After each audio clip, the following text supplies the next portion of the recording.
smacked, but we got smacked, but we got smacked, but we got smashed, bros, though. What's up? It's your boy Levelhead back with another Live and Level Gamers podcast. Yes, we are here. What's up, people? What it do, folks? What up? Kirby Air Riders in the building, baby. Go! It's time. The GOAT. Man, I don't think I watched more than 20 minutes of that thing. And the reason I didn't watch much was because I was going back and forth with y'all doing the whole thing. What's up, Nia? Why aren't you on tonight, man? Oh, it's school night. I got it. We understand. Yes. I understand. But we got a little bit to talk about tonight. More Switch third-party support. The question must be asked, are we satisfied? Another interesting topic, has cross-gen hurt the gaming industry? Have these people who don't want to move up to the newer system hurt the gaming industry? We're going to talk about more Kirby Air Riders Direct. We probably won't talk about that a lot, but we'll talk about it. It was some interesting modes that they showed today, I guess. We'll talk about that. Man, what else? Oh, we got to talk about Madden. Yeah, we got to talk about Madden and EA and the NFL securing that deal into 2039? Or was it 30? 30. 2030. Okay, so basically 5 more years. Welcome to the show, though. What's up, Comic Book Crunch? But yeah, man, we had a lot take place today. Shadow Drop, well, not Shadow Drop, but we got trailers for Shadows. Shadows was Shadow dropped in a trailer. We got Fallout 4. We got System Shock. Man, it felt like a direct without being a direct somewhat. But what else, man? Madden, we talked about. We got to talk about, because we got timers on these things. So I don't want to take too long because I want to give us all the time we need to cover all these topics. Now, y'all saw I put timers on each topic. So we ain't going to just be just going forever and a day on topics. So we can get through this stuff in a sensible time. So I put a timer on it. So we're going to try to stick to those timers, to those time limits, eh? So I almost said amen. I almost went to church. So anything interesting in y'all world? HBO Max has gone up to $18. No, let me stop. How much was it? Because I gotta renew that, man. Well, how much was it before? Wasn't it like? I don't know. I had it connected with my Hulu, and I got rid of my Hulu and Disney, and I don't know what it is now, or what it was. Okay, HBO Max. What it do? Oh, sorry. HBO Max got to work better on my TV upstairs. I think I just need to get a new TV. That Sony. I think that the UI, I guess that's on the TV. What they call that? The interface or Operating system. Yeah. The UI is correct. User interface. Yeah, it's all slow. It's a little slow. So I need to get something newer. But okay, all right. Yeah. HBO, now they added the Max back again. Has went up from, ain't it like 2022 now? Or is it 18? What the price? 18. Yeah. It's 18. There's another tier that's 22 because I saw it. But I think it's giving you another more options and more perks. Okay, that's what I got to get it. I don't know when I'm gonna get it, but I got to get it. And I got to get it when I got to get it. But it sounds like bust around. But anyway, K-Mon, what's good? Nah, for me, nah, I got a chance to see Superman. I know it's something that we said we wanted to talk about on the podcast. Me and the wife finally sat down and watched that movie. So I am, whenever we get a chance, I am ready to have the conversation. All right. Give me 2 minutes. You got it. Go ahead, give me 2 minutes. What's your thoughts? Um, Quick thoughts. It was very James Gunn. It was very Guardians like, with the colors, with the music montage, fight scenes, one takers. So it felt very very James Gunn. I I was enjoying the first 20 minutes of the movie. I enjoyed the conversation that Superman and Lois Lane was having in a little mock interview. I thought that was good character. I thought they had very good ways of showing exposition without actually doing exposition. That was very creative on a lot of ways that they did. And then the plot kicked in. And then it left the realm of being believable. I did not think it was believable with the little plot device that they had. That just because a person said is legit, therefore it's legit. When we live in the world of AI, and you literally saw the thing glitch, and everyone's just gonna say, "Yep, it's legit." They wouldn't lie about this. I'm like, well, they would. He's a clear hater. So that whole thing just took a turn, and I didn't. It took a turn. And so the rest of the movie it was okay. I mean, my wife was pretty much just interested in the dog. That's all she cared about at a certain point. Crypto. Was making sure the dog was okay. She didn't care about what else happened in the movie. You mean It had the some dog weird, that has Superman powers? Crypto. yeah, bro. But it had some weird stuff where, you know, a villain inside of a villain with hitting another villain. I'm like, okay, all right. You're doing a bunch of stuff here, and it's all not working. It's not all working together. It's like you made a big old pot. You throwing some ingredients in there that don't all go together. So it was okay. It wasn't bad. I don't think it was a bad movie. It was enjoyable. It was colorful. It had fun moments. It had jokes. It it was way brighter than the Dark Snyderverse. I thought the guy played in a very good Superman. I thought he was a very good Clark Kent. I thought he was a good replacement for Henry Cavill. I miss Henry Cavill, but I thought this guy was good. I enjoyed him.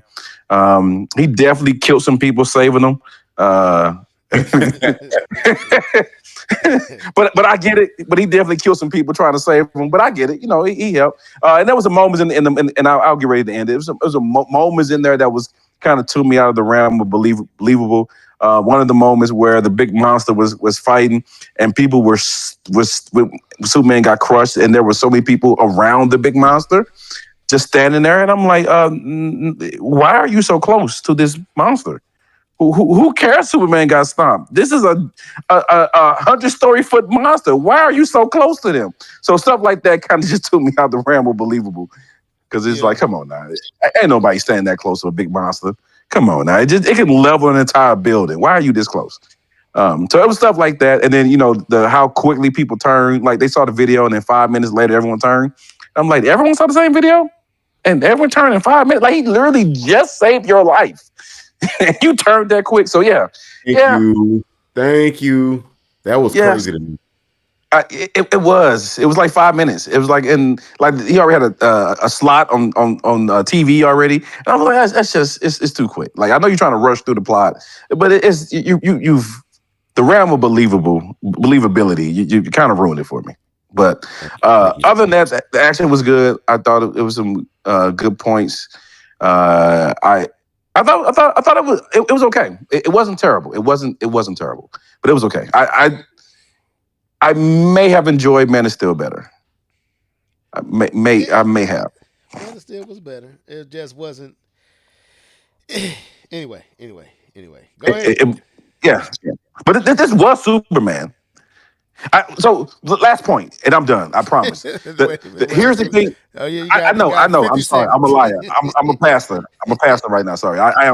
I am a minister. So this is my fourth closing. Um, Neil, get all right. the music man on the keyboard to give him this slow. Please. Okay. Last one level, and I'm done. What bothered me the most in this movie, and it was very on the nose. They tried way too hard to humanize Superman. So much that he even said it himself on how he described how he's more human than anything. I didn't like that point. They tried way too hard. Superman is not a human. Superman is a god. Superman is an alien. Why are you trying so hard to humanize him? That was one of my issues with it. And so I'll leave it at my main issues with that, and I'll leave it at that. Okay, all right. Like I said, I mean, yeah. You hitting on what we all. I guess my sentiments were the same. That they just humanized Superman a little too much. It was James Gunn. A lot of James Gunn, a lot of comedy that didn't land, unnecessary comedy. You know, when Superman. And no, anyway, I can't. Anyway, we ain't got time. So anyway, I agree with you. Everything you said, I agree. Keith, y'all ready to get into what you've been gaming on? Yeah, man. Yes, sir. That's what we here for, man. The people came to hear that, man. They came to hear we been gaming. All right, let's go. Yeah. You know what time it is? It's time for What Have You Been Gaming On? Sing it, folks. Let's go. Let's go. Hey. What you been gaming on? What you been gaming on? What you been gaming on? What you been gaming on? What you been gaming on? What you been gaming on? Gaming on, gaming on, gaming on.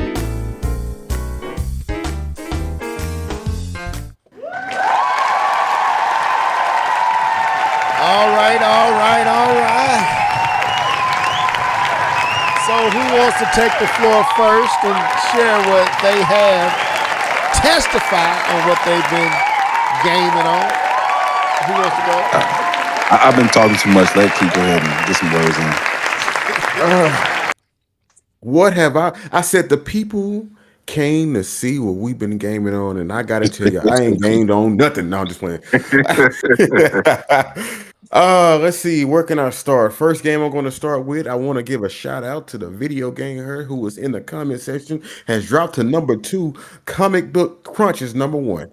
But she did a stream where she was playing a very sleepy gameplay game. Oh Lord. But yes, go to her channel so you can see that. Go to her live. But we also played a game called Jump Space. We've talked about this before, but we got a chance to play it and we got a chance to show y'all how dope that game is and how much we need some help.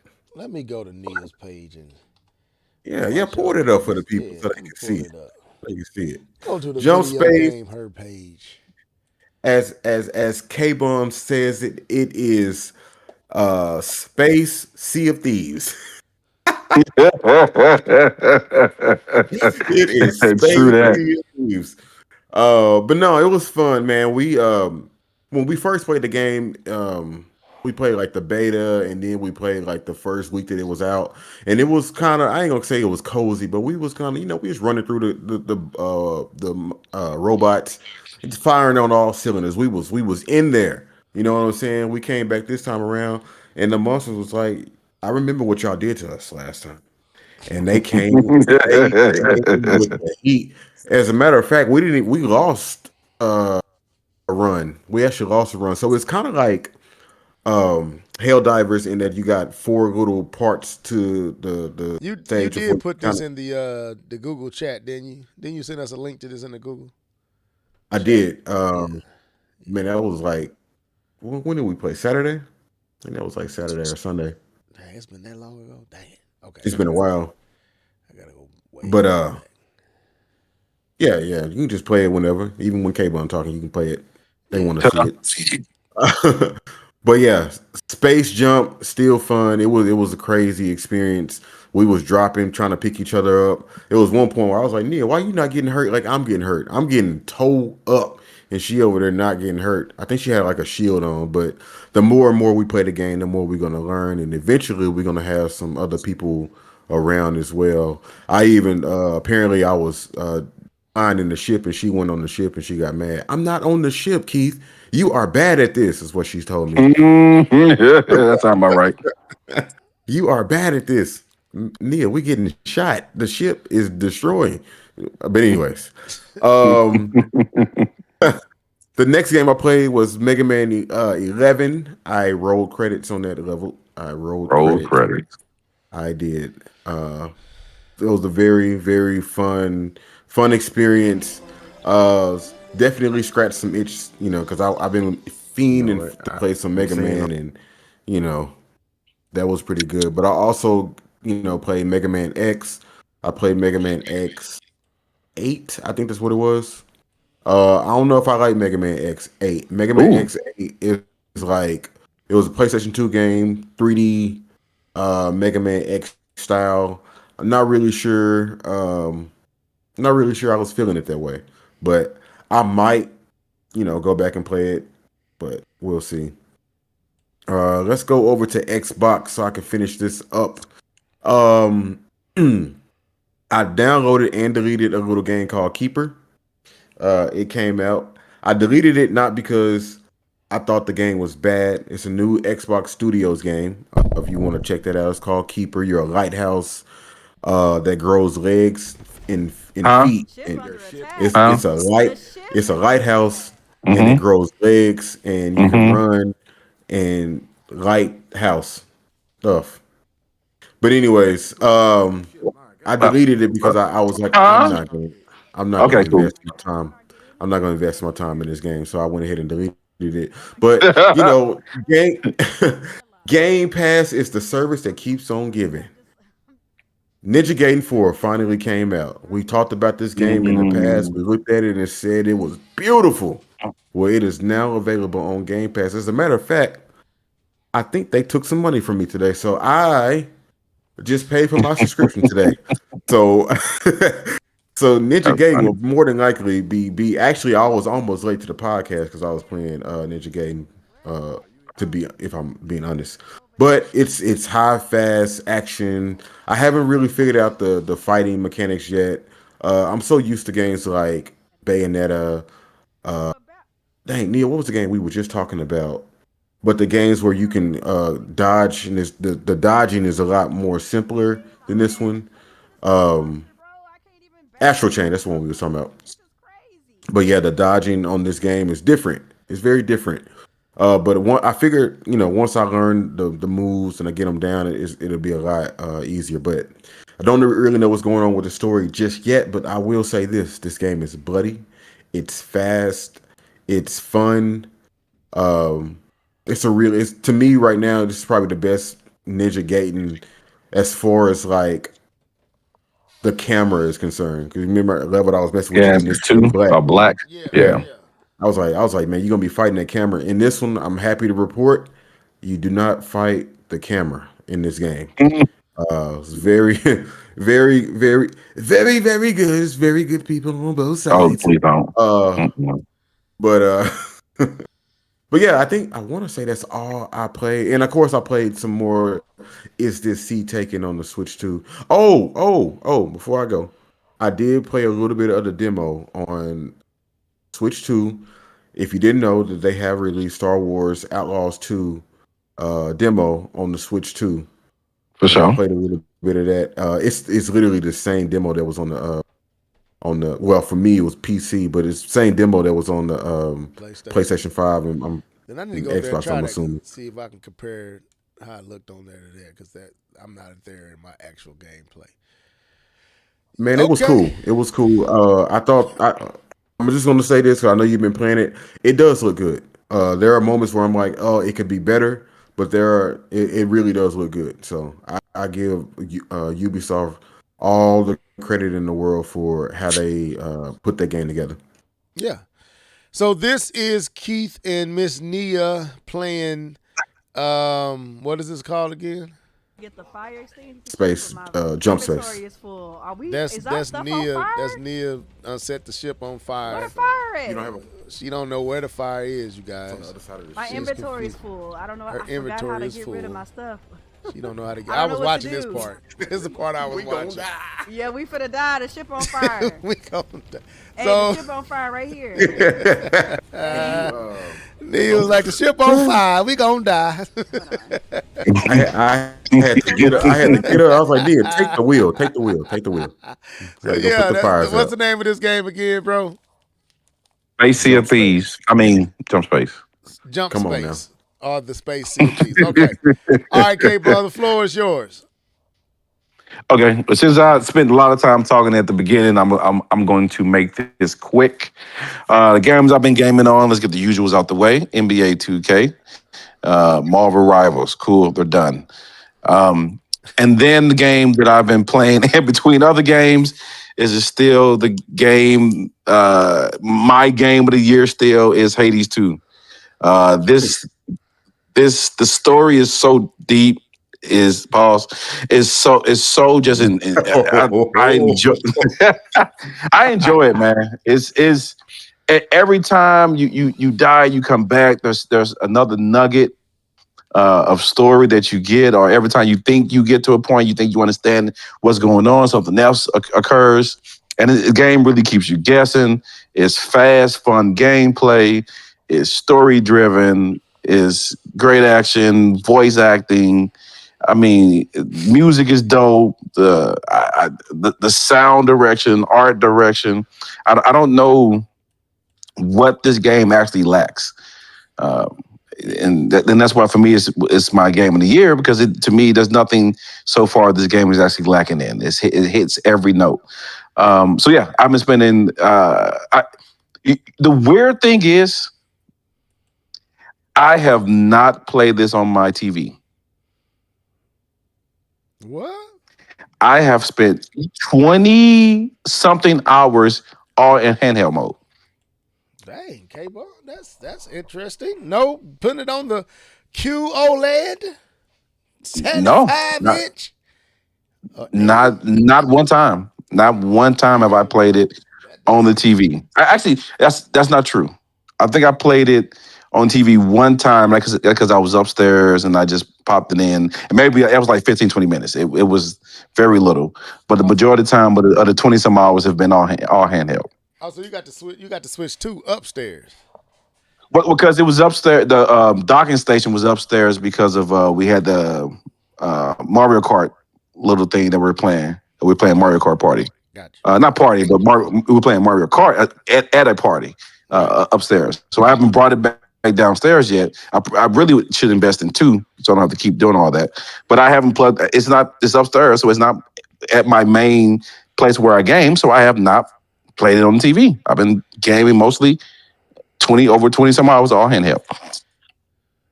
Okay, you've been playing. And I don't regret it. I don't think I'm missing out. It looks beautiful. It's gameplay is smooth. It looks nice. The controls feels better than it's not a jab, but feels better than the Silksong. I don't feel myself like hitting the wrong button or feel like I'm messing up because of the controller. And I'm not using the Pro controller. I'm using the Joy-Cons on the system, and that's how I've been playing. Enjoying it. Vastly enjoying it. Okay. All right. Okay, is that it? Yeah, that's it. That's it. Okay, bro. Welcome to the show, Dark Star. I see you changed the name, Dark Star DX. I think that's Dark 3. Yeah, I think that's the same. Well, then, welcome to the show, bro. So let me get mine in, and then we can get into what we've been, we came here to talk about. So I played, I got a little Street Fighter 6 in. I've also, of course, I've been playing Star Wars. Outlaws. I also have been playing. I got it in with my daughters the other day in Mario Kart World, and I did jump back into Silk Song a little bit. K-Bum did jump back on the Silk Song. You can't put Silk Song down for long. Because them skills will deteriorate. That muscle memory will leave. It will abandon you. it will depart. I also been playing in WWE, but so I've been playing my normals, right? And nothing outside the normals, no new games at this moment. But I did get a chance to do something that I've been wanting to do and check out on the Switch 2 since I've gotten it. And that is, I've always wanted to try out the game share feature. And Nintendo has really done a great job with the voice chat and game chat and all that type of stuff. And they revamped everything. So it's really, really high quality experience online. So I was like, hey, fellas, I want to try out. And I have WWE and WWE. I found out that WWE allows you to share and play with your friends online. So you can literally play with 4 players online. And if they don't have the game, you can share your game and they play with you in your game as if they're sitting on your couch. This is dope to me. That was really dope to me. So Keith jumped in, Nia the video game, her jumped in. And K-Bum jumped in, but K-Bum didn't get a chance to check out the game share. He was too busy playing 2K and Hades. So anyway, I jumped in with Keith and Nia. They volunteered to test this out and see how it worked. And I'm here to say, if it wasn't for my janky internet that Nia didn't mind reminding me of several times, my internet is not janky, sir. It was just my Switch 2 is far from my router. I mean that. Hey man, the jury's still out on that one. I don't know. Slap yourself. Anyway, but we got the chance to check it out, and I'm here to say it went really well. It was smooth. I don't know. I have never experienced it. I don't know if the Switch One did. The Switch One do game share? No. Okay. Doesn't PlayStation do it? Yes. Yeah. PlayStation 4. Yeah. So you can not own the game and play with a friend online. Absolutely. Okay. Correct. That's dope to me, man. And it's cool to see Nintendo incorporate this into the Switch 2. It is good to see Nintendo copy off of Sony. That's really Sony good. started it. Sony did start that. That's Sony. Yeah, it was PS4. Okay, cool. That's dope. I know. I really appreciate it. And then I do like the fact that Nintendo's online is doper. Is really dope if people take the time to really dive into it, to really see all that's going on. We was kind of talking about how all the stuff that is going on. You have your screen, you playing your game is playing on your. You have Keith playing his game, K-Bun playing Hades. I'm playing Street Fighter 6. Nia wasn't, but all that stuff can be seen live while you playing. And you can talk. I ain't had to put no earphones on. I'm talking in my room. It's clear as day. It's like my TV is talking to me. It's not confusing. It's not picking up background noise.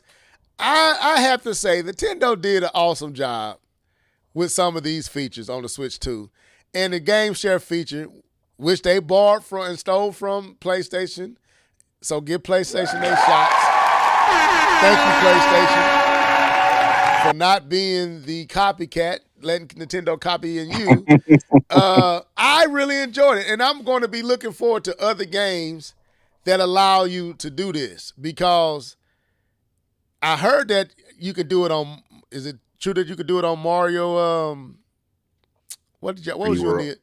Huh? What'd you say, Keith? Mario 3D World. Mario 3D World.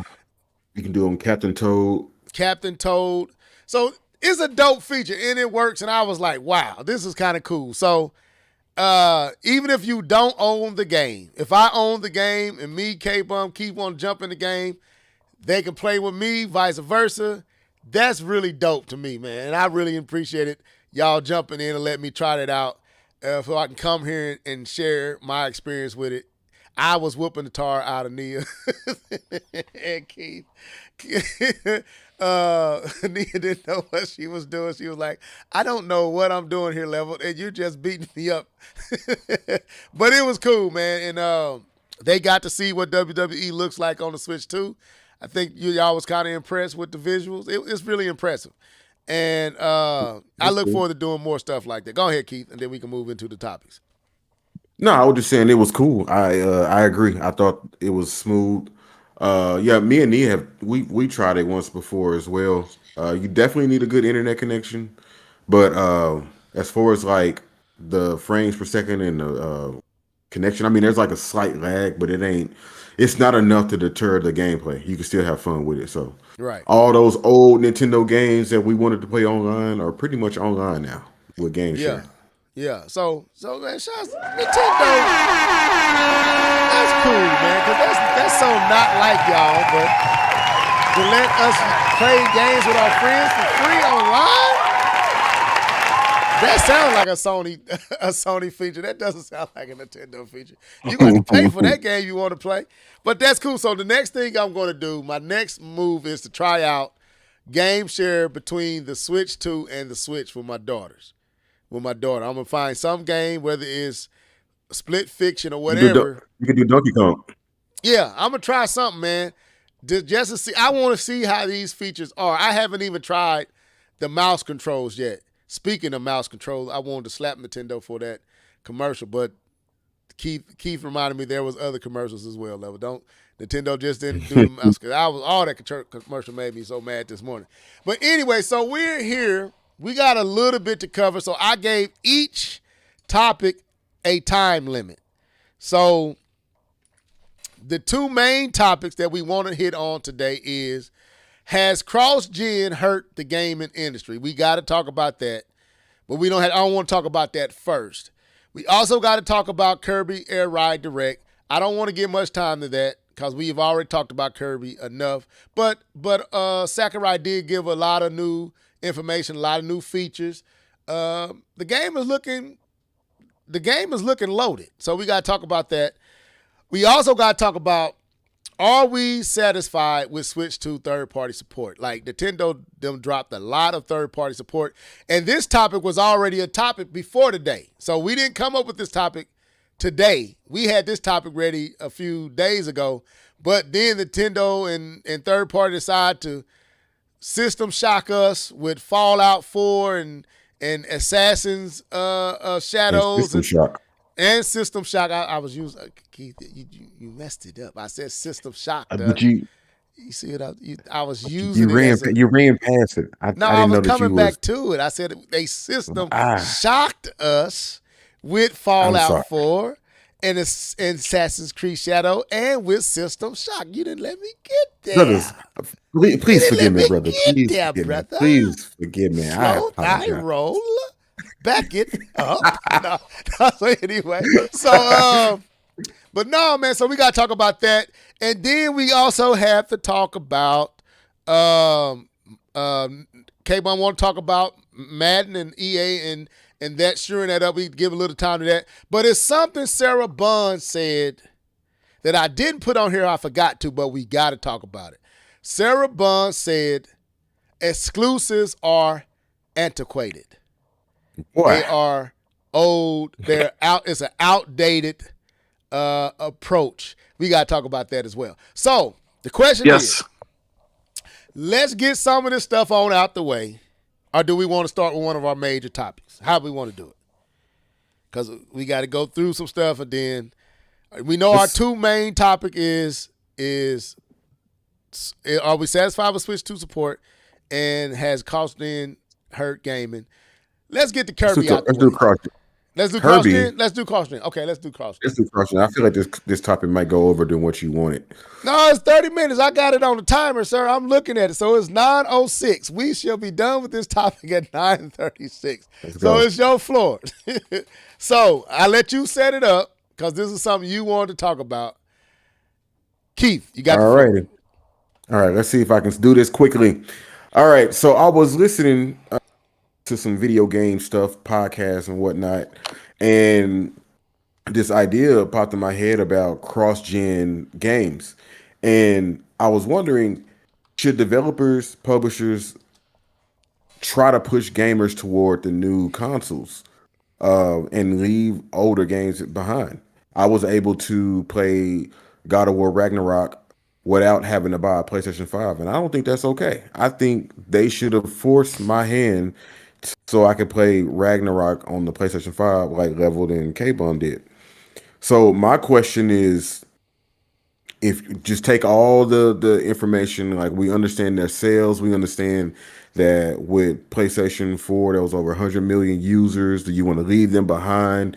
With the Switch, over 150 some million users. Do you want to leave them behind and kind of nudge people to go in the direction of your new console so you could give that new car scent, that new car feeling when you get a new car, like, oh, I got the new. Should we end cross-gen for certain games, or is the way we're doing it now just fine? That's how I was asked that question, I guess. K-Bun, you got it. And Okay. I wasn't ready to go first, but I can absolutely go first. So let's I'm gonna try to lay some groundwork. All right. When we say cross-gen, we're referring to games that come out on the last gen console and the new console. Correct? Correct. Are we also talking about games that is cross-gen still the same if the next gen version offers a new experience or a gameplay engine that is not on last gen system? I would say if the story is the same, I would say that's a cross-gen game. Yes. Despite if the game. You said story? Yeah, if the story is meaning that you're still getting the same experience, you're still getting the same story. Let's talk about like basketball, right? 2K is on a totally different engine on next gen than they are on last gen. It's a completely different engine. It plays different. It feels different. There are new features on next gen that are not on last gen. The fact that the city, the multiplayer mode, like all that is different on next gen than it is on last gen, but they still release on both versions. Is this also considered what we're considering cross gen? I would say no. That's not a cross-gen game, and due to our chat, I understand what you're saying, but I wasn't counting those particular games. That's why I use Ragnarok as an example. Okay, that's why I just want to lay some groundwork. So we're referring to because Breath of the Wild will be cross-gen, right? Because it was a very similar experience. We had some graphical upgrades, but it was pretty much the same experience. All right. So we're talking about games like that. All right. Is that hurting the game industry? Should they force blah, blah, blah? All right. So here's my stance. Why does third party care about next gen systems? Why does third party care about next gen systems?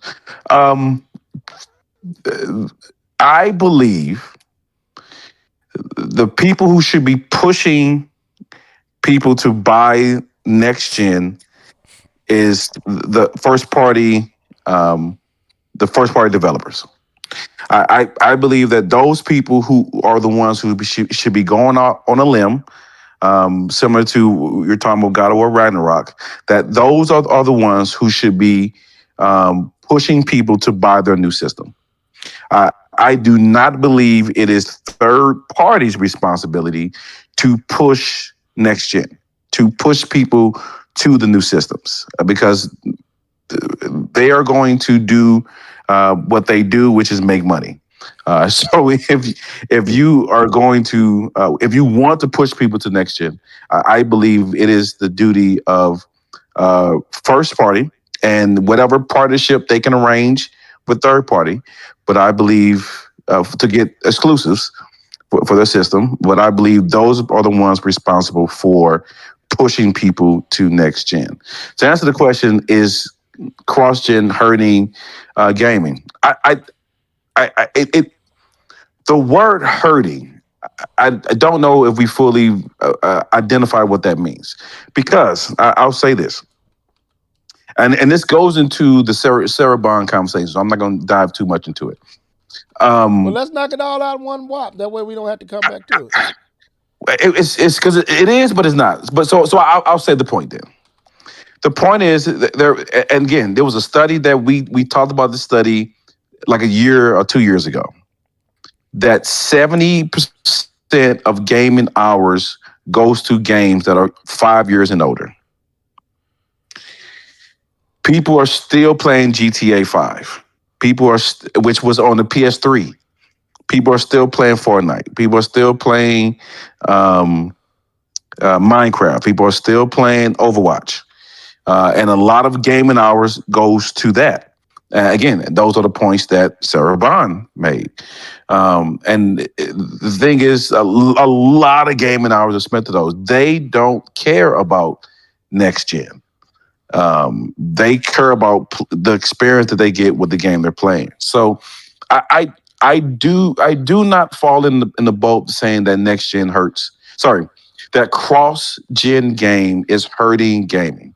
I think cross gen gaming is actually creating an atmosphere of more people to be able to enjoy video games. What I actually see is things going the other way, where you see the next gen game come out and you see them reach back to older generations. We saw that with the Star Wars game. Star Wars Survivor. Survivor came out, said it was next gen only, and then they released a ray trace version. Marvel Rivals comes out next gen only, and they still went out and made a PS4 version of Marvel Rivals. I think we're going to continue to see this when we move into the next generation. The reason why I say we're going to continue to see this is because of handhelds. Handhelds are going to be to the specs of the last year's version, or the last gen version of the system. So when we talk about PS6, the handheld version of PS6 is most likely closer to PS5 level graphics. It won't be PS6. So if you're creating a PS5 level game, then why not just put it on the PS5 as well? So I don't think it's going away. I don't think it's hurting gaming, in my opinion. I think this is going to be something that's going to continue all the way to even to the next generation of console that come out. So that's kind of my stance on that. Okay.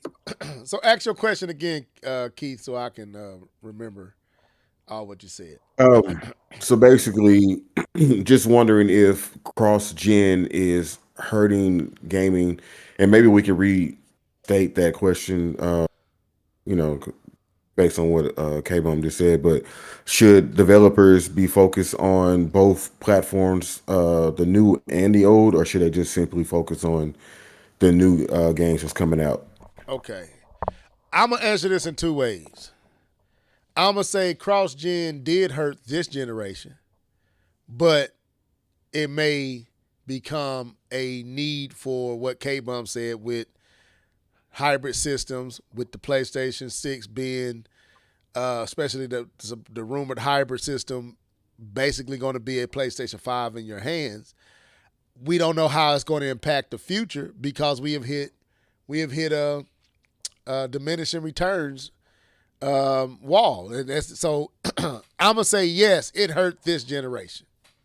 Cross-gen games hurt this generation because it really, like, we're just now starting to see with PlayStation 5, we're just now starting to see the migration from a lot of the PlayStation 4 gamers. And they still ain't really moving up because a lot of the games that they want to play is still on the PlayStation 4, and they're still good enough. And this kind of goes to what I was saying about the Switch 2 and the problem it's going to create when it comes to the with the PlayStation 5 and Xbox Series S and X is I think gamers have gotten to a place that casual gamers are happy with what games look like right now. And even though the PlayStation 5, Xbox Series X will blow you out the water with graphics, it's not blowing you out in.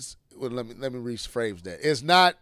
It's not so drastically different that you feel like you're lacking the experience if you play that game if it's available on the PlayStation 4 or available on the Xbox One or Xbox One X.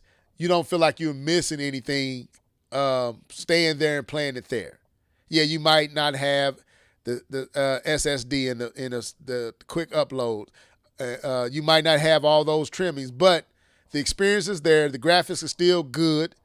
Go look at Ghost of Tsushima on the PlayStation 4. Still looks good. Call of Duty still looks good on the PlayStation 4. Madden still looks good on the PlayStation 4. It may be an older engine, but it still looks good. It's not, you're not feeling like you're missing anything. So you saving money, and then when you factor in the fact, like we talked about last week, that a lot of these gamers are only buying, a lot of these casual gamers are only buying 3 to 5 games a year. I mean, 1 to 5 games a year. So you buying your Madden, you buying the NBA 2Ks, you buying your Call of Duties, and you might have one other game like a single player, like God of War or something like that, stashed off in there. So they're not buying a lot of games, and they're buying a lot of those sports titles that look good no matter where you're playing it currently. And then you have the free-to-play, the Fortnites and all that, that's taking up a lot of the time. And those games don't require a lot of graphics to be aesthetically pleasing. So, yes, I think all these factors have hurt the current gen. So I'm going to say yes. But K-Bum that was a good, let me send a shout out. That was a good point that he made with the fact that this is going to continue. And I didn't see him going that way. I didn't see him introducing that thought. This is going to continue because of Switch 2 and PlayStation 6 handheld and the PC mobile space with Steam Deck and Rogue Allies and Rogue Xbox, too many doggone names, Ally. All that's going to continue because those systems are basically going to be equivalent to what's current. So they're going to still have to be mindful of those specs, and we're going to see, I think, like K-Bum was right, we're going to see a continuation of this. So, yeah, I do think cross-gen games impacted current gen in a way. I'm not going to say it was, but I do think, but I'm not going to say it's the main thing that hurt it, but I think it did impact this generation and the impact that this generation had because there just wasn't enough differentiation between PlayStation 5, PlayStation 4, Xbox Series S, X, and Xbox One X and One. So yeah, I do think it was. I do think it hurt to a degree. A smaller argument that could be brought up does that mean that's a determination of we didn't even need these boxes in the first place? Ooh. Right? Because we can go and say, yeah, it hurt it, but it's hurting it because people are saying, yeah, I'm good. But I get my experience. Yeah. I enjoy my experience I'm getting. So to that note, to your point, when we say sale, if we're nailing it down to sales, I will say cross-gen. What's that word? Quantifying. Thank you. I started to say it. I said I'm gonna say it Yeah, I wrong. heard you. I heard you. Quantifying. You heard it. Okay. We Quantifying. got Thank your you, sir. support, bro. We got your back. I appreciate it. I appreciate it. Pause. Quantify, right? And we're quantifying to just sales. I will agree that cross-gen affects sales of next-gen consoles. I will 100% agree with that every single time. Quick story: the reason why, if you wanted to play NCAA football 2025, if you were waiting for that game, if that was a game you were waiting, you had to get a PS5 or Xbox Series X to play it. Period. And so if that was enough to nudge you over, people who wanted to play college football, that was the only way to play it. So that moved people to go to next gen. So I do believe cross-gen games do impact. Even the fact they're playing the old engine without all the bells and whistles, blah blah blah blah blah. They're still making decisions, saying I'm good with that though. So yeah, I to that point, that's why I said what we mean by hurt. But yes, sales absolutely are hurt. Yeah. Let me send these shots out real quick, and then I'll give it to you, Keith. Paid enthusiasts, welcome to the show. I like that name, man. Kawan, welcome to the show as well. Chariot Man, welcome to the show. So, real quick, I'm gonna name some of the games. This list came out, and Keith, you got it. You got right after this. So here are a list of all the cross. Because if you would have kept saying you come right after this, I was going. I stopped. Among Us. So here are all the cross. Here are all the cross-gen games. Among Us, Apex Legend, Avatar, Frontiers of Pandora, Back for Blood, Boulder Gates 3, Battlefield 6, Borderlands 3, Borderlands 4. Brawlhalla, which, that's on everything. Call of Duty Black Ops Cold War, Call of Duty Black Ops 6, Call of Duty Modern Warfare, Call of Duty Modern Warfare 2, Call of Duty Call of Duty, Civilization, Cavalry 2, College Football 25, PlayStation 5, Xbox Series S. Wait. Yeah. College Football 25 is not cross. Yeah, I don't know how they saying that, but they got it down here. Okay, that is not right. cross. Okay. Dead by Daylight, Deathloop, Delta Force, Deep Rock Galactic, Destiny 2, Diablo 4, Evil Dead, Exoprimal. Is that how you say that? Exoprimal? I think that's how you say it. Anyway, it's a lot of games. So go ahead, Keith. Man, I like the words that y'all use. I think impact or effect. I think that was better than hurt. But definitely, when I was playing Ragnarok, and I use this as my initial example, when I was playing Ragnarok, and y'all was talking about your experience, and I was talking about my experience with the game at the same time. That's cross-platform games, not cross-gen. That's wrong. Go ahead. You got it. Okay. I read that wrong. Yeah, when I was playing that at the same time y'all were playing, I was like, this is interesting, because I would have thought that I would have had to just sit back and listen to you guys talk about your experiences about that game, and I didn't have to. And kind of to your point about, K-Bone, when you said, do we even need these new devices? I think you do need the devices. That was never my thought process, but I would say if they could wait a year, and put it on the old gen, even if they're ready to put it on the old gen, I would say wait. I think you should encourage, give the space for the new device to breed. You got the enthusiasts who are going to come out and they're going to buy it. They're going to go out and get it regardless. Like, oh, the new is coming out. This is my device. Like me with the Nintendo Switch 2. I was already locked in, no matter what they kind of said, I was already locked in. So for me, I was going to get the new one, but you got other people who want to play the new game. So they had Mario Kart World, which isn't available on the Switch. So if you want to play the new Mario Kart World game, you got to go get the Switch too. So I think, like you said, first-party developers more than anybody should definitely be encouraging users onto the new devices. I just think it makes sense. You spending all this money. You know what I'm saying? I only spent $50, $60 on Ragnarok, while y'all had to go get a whole new console and then play the same game. And to me, I think I think that's a little much. Now, as far as like Call of Duty, and the games that we talked about, the Apex and what's the game? Uh, what's the game my kids be playing? Roblox and all those types of games. Fortnite and all that. I Fortnite. I think those games are non-generational.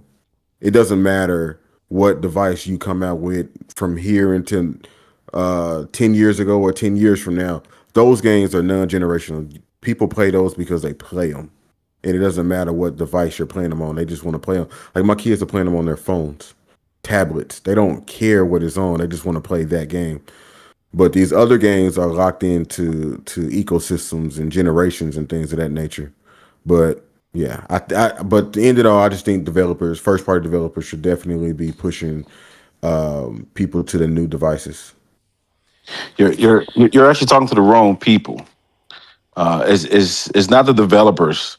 Publisher. It is the suits looking at the dollar bills. Those are going to be the people that make that decision. That say this is next gen only. Because developers can say, yeah, I can develop features that's next gen only. But the guys in suits are going to say no. But you leaving all that money over there. You leaving that 100 million over there that can still buy my game. We need to be a studio. We got to make money.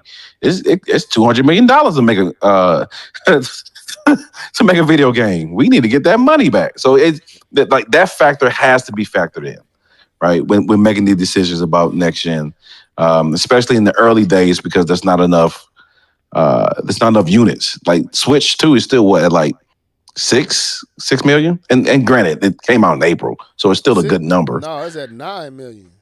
9 million. Thank you, sir. 9 million, and it's still, and there's 160 Switches. Came out in June. Thank you, sir. We had the reveal in April. Thank you for that. But there's 160 million, 140, 50 million Switches. That's hard to say. Just go make that money. Yeah, okay. Let me say this. Kawan said, I didn't get my PlayStation 5 until last year. I was good on my PlayStation 4. So, man, so okay, we got to move on because we got 6 minutes. Yes. So, what is our closing verdict? Are we saying that yes, we all agree that it hurt sales of next gen? Yes. Keith introduced a thought that I don't know if we gave any closure to. You kind of introduced it, K-Bum, and Keith kind of brought it back up. Are we saying that because of the hesitance from gamers to move to the new system because the games are there and they're good enough, and like you said, it's hurting sales, are we saying therefore these new systems shouldn't be here, or are we not saying that? If not, what are we saying? Real quick. No, I think the system should be there. I think a PlayStation 5 should exist, just like I think Xbox Series X should exist. But I think to take full advantage of them, you're gonna have to, let the old things kind of sit in the past. Because if you continue to develop with them in mind, and that's what people were saying about the Series S when Xbox had that parity clause. You kind of hold back what you could potentially do because you're like, I don't want to push it too far, and this is good enough. Ragnarok was great, beautiful graphics, but I'm just saying, like, graphically and what the game was doing. But in my opinion, maybe the PlayStation 4 shouldn't have been able to run it. Maybe even the PlayStation 4 Pro should have struggled to run it. You know what I mean? Without some drawbacks. And I don't think I had any drawbacks other than resolution and frames. Yeah. Okay, let me let Cape. Well, Matty Jazz, welcome to the show, bro. He says Nintendo with Nintendo Switch 1 and 2 corroborating domination in Japan will make a bigger impact in gaming compared with Sony with PlayStation 4 and PlayStation 5. Expound on that, bro. Let me get more. Give me more on what you're trying to say there. Go ahead, K-Bum. Give your final thoughts on this, and then I'll get mine, and we can move on. No problem. My final thoughts is there is a select people that should be responsible for doing this pushing. I don't think this is a unilateral thing that should be done across the board. I believe if you want people to buy your system, you give them a reason to. Yes. We can point to Nintendo for doing that because when they gave you Mario Kart, one of the biggest high-selling games in all of and almost all of gaming, one of the highest, most sales bought video game, they told you need to get a new system to get it, right? And they took the bullet on missing out on that 140 million that could have bought it on the original Switch. So I do believe that responsibility relies on them. So I do believe games need to do that, but I believe it is in the court of the first party owners to do that themselves and to partner with other third parties to produce other next gen only games. And I agree with that. You got to create an incentive.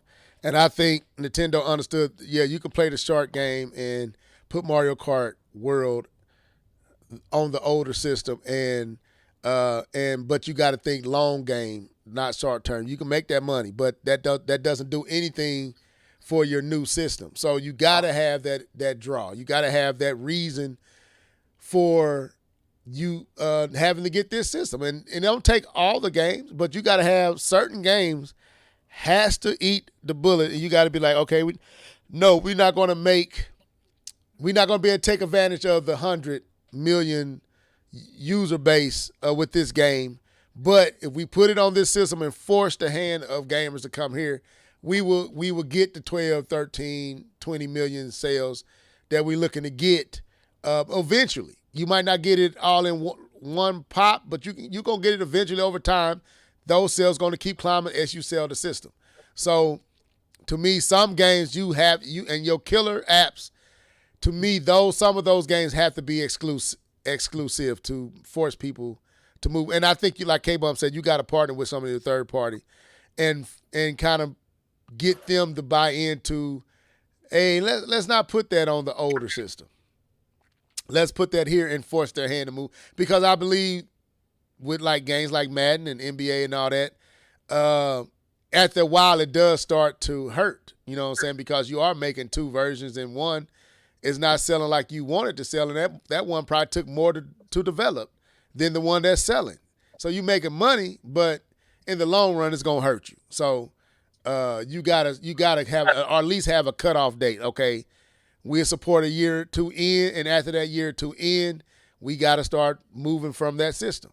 I think this generation went way longer, and last generation went way longer. They haven't done it. Still right. So this generation, Madden haven't. Last generation, Madden stopped producing PS3 versions of Madden. They have yet to stop producing PS4 versions of Madden, and I don't think they will. Right, and I think that's the problem is you have to set a cutoff date. At this point we can no longer support this generation, even if we can continue to make money off of it. But that goes to show just how capable the systems are. So, but that's another conversation. We got to move on. So, yeah, good topic, Keith. So, keeping it moving. So, we also had the Kirby Air Riders Direct, the second Direct, and I'm gonna be honest with you. It was good. It was dope. Little bit that I saw. But we have gotten so much on Kirby Air Riders. I don't know how much we really want to discuss. Did any of you guys get a chance to check it out? Brother, I was trying, bro. I was watching it as it was going, and I just had to just turn it off. I was like, okay. I'm not really watching it. But I'll say this. From what I saw, because I did try to go back and watch, I think it was GVG. No, it was Nintendo Life. I went back and watched Nintendo Life to see, give me the highlights, because I couldn't do it. So I'm listening to them. They super excited, and I'm just like, I'm glad Nia it's said still I agree. it Nia. it's still, even with them giving me the highlights, it's still not clicking with me. I'm not saying the game is going to be bad. The Kirby Air Riders already has a cult following. And from what I'm seeing, the amount of content that they're giving gamers, they want this thing to be huge. Bigger than what I initially thought when, Huge. they want it to be huge. Um, and I think they're going to succeed because, talking about the online functionality of it, that's what gamers want. And then it's a simple game. The carts drive themselves. You don't even have to, like with Mario Kart, you smash A to drive. With this, the carts are moving on their own, and you press one button. Propelled. Yeah, Yeah, you press that one just button. sounds so. And I played Kirby Air Riders before, and I just couldn't. It just didn't click with me. I'm sorry, it never clicked. That aspect never clicked. I didn't understand what it was wanting me to do because it just breaks the fundamental way we play. It breaks it. So you got to really retrain your brain to play the way it wants you to play, which is what games do. But I just couldn't. It just didn't follow the. It was so different from what we are accustomed to with racing games. My brain couldn't really grasp what they wanted me to do, and I thought it was kind of. I was fighting against it then rather than leaning into what they want me to do. My instincts wouldn't let me. So I would say this: the game looks good. This is definitely Smash Bros. This has to be built off the Smash Bros.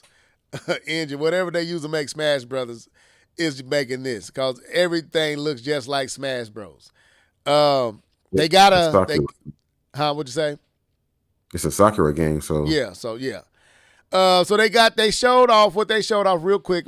Like I said, I'm not trying to spend too much time on this. And I agree, Nia. I don't think this Kirby Direct was actually needed, especially not an hour. We didn't need an hour.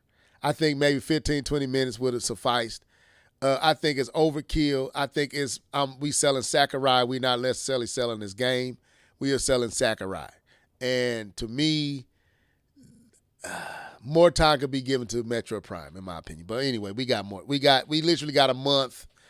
So hopefully we got a month and a half. Hopefully we get some more Metro Prime information.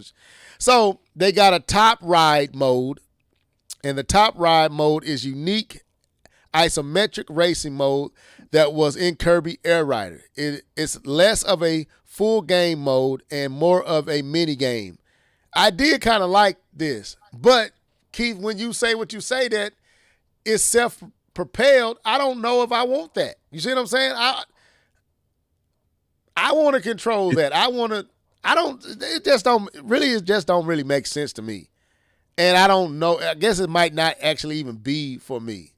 I disagree. It was needed because Sakurai normally goes hard with content. That's cool. I get what you're saying, Matty Jazz, but we have had 2 directs of this game. I don't. Did we need an hour? That's all I'm saying. No, we have gotten an hour and 50 minutes of direct for Kirby. Yeah, We have an hour and 50 minutes of directs for Kirby. We had 16 minutes for Mario Kart. And we also had some Kirby in the actual mainline direct in September. So An hour and 50 minutes, bro. We don't need this. So top ride was one of the modes. Road trip is a brand new mode in Kirby Air Riders. Let me see if I can find road trip. I'm not trying to spend crazy time on this. I think this is road trip right here. So road trip. I think the game is going to be successful though, man. I think it is. I think it's going to be successful. It says road trip. Choose your rider and set off on a cross-country world journey as you play through a series of stages and complete challenges along the way. On the trip, you'll select your objective by moving from the left, middle, and right lane, and then you'll need to complete things like time race and more. Modes like top ride and air ride will appear on your road trip journey too, and you can purchase new items on the road shops and heal up at roadside cabs along the way. So this is kind of what you're seeing here. So it's a lot of modes, there's a lot of features, there's a lot of stuff. We got a story, and this is what Mario Kart lacked. It has a storyline. It has a story. The story stars Kirby, of course, but King did it. How you say that? DDD. Starman, Waddle Dee, and many others too. In the world of Kirby Air Riders, everyone has the ability to ride these special vehicles that fell from the sky. But when the vehicle starts acting strangely, a road trip is in order. So anyway, yeah. So yeah, I don't have much else to really say. This game really just is not connecting with me. It looks good. It looks clean. To me, it's not really breaking the mold. It just looks really clean, and I like that. I like that about Sakurai games. It gives me that Smash Brothers feel.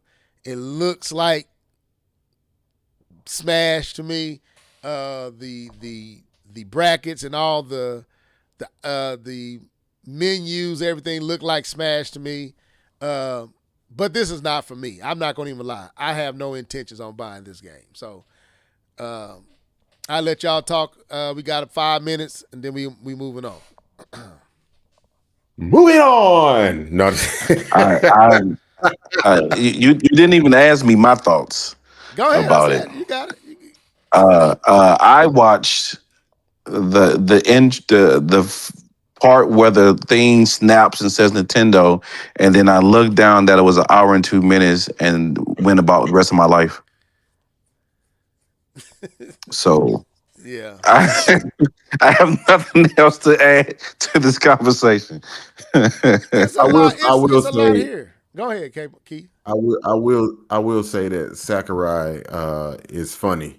You know, I was not listening, but I was just listening to people how they were giving the feedback on some of the things he was saying and how he was saying. He said something like, "I don't want to spoil it." Oh, I guess I just spoiled it. So I get, and I think he has his own YouTube channel. I think. Mm-hmm. I've never gone to it, but yeah, I don't know. But this game gonna be major, man. It's gonna be huge. I think it's gonna do good. I hate to say it. I don't know if it's gonna be major, but I think it's gonna do good. Why do you think it's gonna be major? Because you've already said it. It's like Smash, it's more. It's like Smash, and it's more social. But it's like Smash because the menus and the aesthetics, visuals look like Smash Brothers, but it doesn't play like Smash. It's not Smash in that sense. But this is definitely built off the same, whatever the same engine or the same assets or whatever is definitely Smash. But because if I didn't tell you, let me pause this.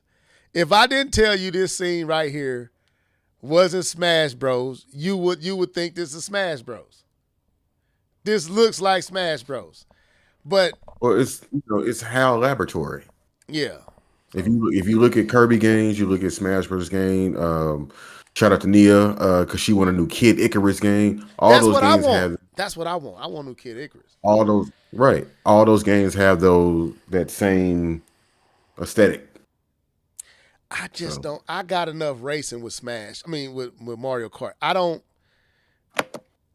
I'm not really looking for me, you guys. I'm not trying to dump on this, and I'm not trying to poo-poo anyone's excitement for it. I played Mario Kart the other day. Mario Kart is beautiful. I didn't realize how good looking that game is. Mario Kart World is beautiful.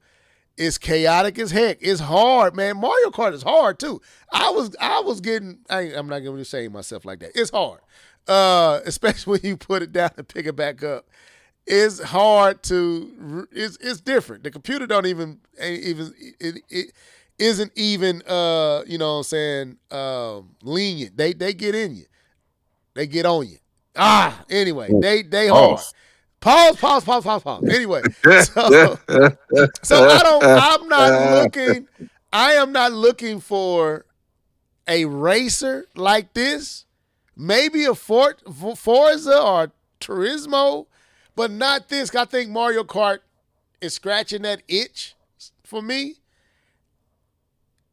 So this has a lot, but the main course, the main meal, I don't really. I have that, and I have the version and the style I want upstairs. And we only 4 months into the Switch 2. I don't need this right now. So it's not. It just ain't gonna do it for me. Smash actually, some of its features are from Kirby Air Rider. Okay, dope. We gonna get there. We getting there, Chariot Man. Paid Enthusiast, a new Kid Icarus game would be dope. I absolutely agree with that. So we gave that 15 minutes. Any final thoughts? We moving on. I think this is working because we're not gonna be over talking and just wearing out people's ears with the same topic. Any final thoughts here? K-Bomb, you purchased this day one? Okay. Keith, you getting this game? No. Nah. And it ain't going on sale anytime, so yeah, this. But if you wanna, what are we doing? Game share. I game share with somebody. You know, you had to game share with me because I don't play K-Bomb. Nia. Now this is what I do. I will say this: they need to put a demo up of this one. This needs a demo. Now some of these stages look dope though, but this needs a demo. I think if any game right now needs a demo, it's this one. If I can play a demo and I can understand it and see why, then I might purchase it. But just off of what I'm seeing, it looks like it looks great. Like looking at it right now, it looks great. But that way that you play, and I remember what I played in one button, and I didn't like it then. I don't think I'm going to like it now. Matt Jazz says, day one for me. Well, Matt Jazz, I hope we friends on that. We can all game share with you. Make sure you send me a friend request, sir. So when you get it, we can jump on and play with you. But no, I don't think I'm going to be getting it. Air Riders is day one for me.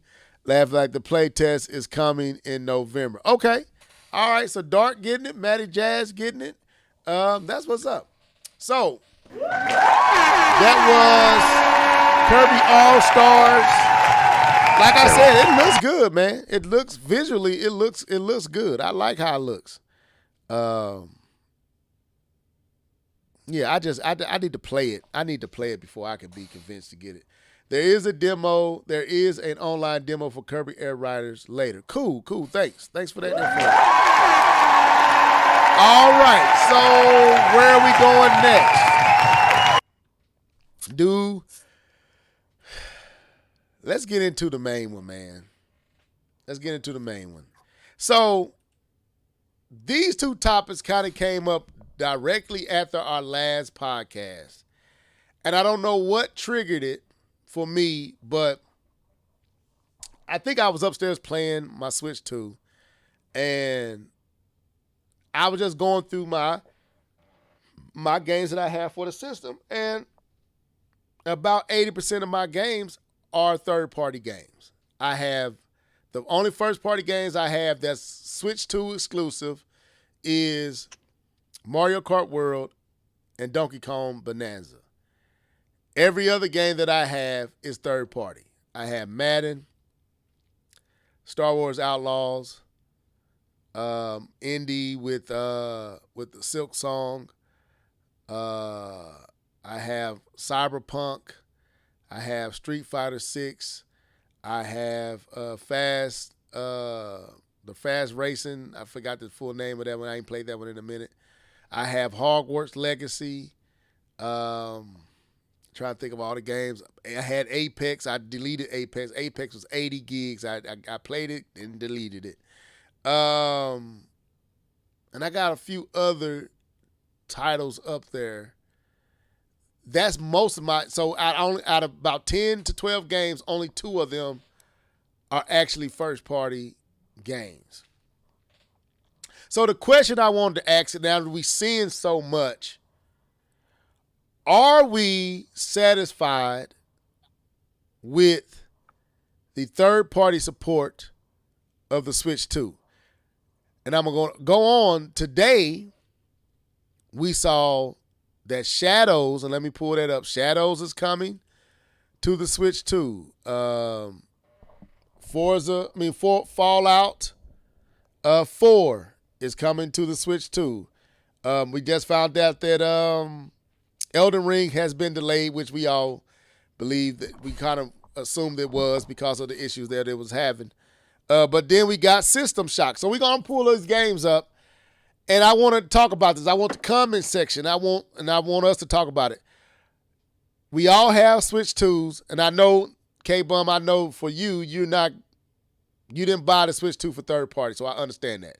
But still, with that being said, with what you're seeing, this is a lot of third party support very early. We didn't have this much third party support when it came to the original Switch this early. Are we satisfied, and dare I say even shocked, with the third-party support with the Switch 2? Whoever want to go first, the floor is yours.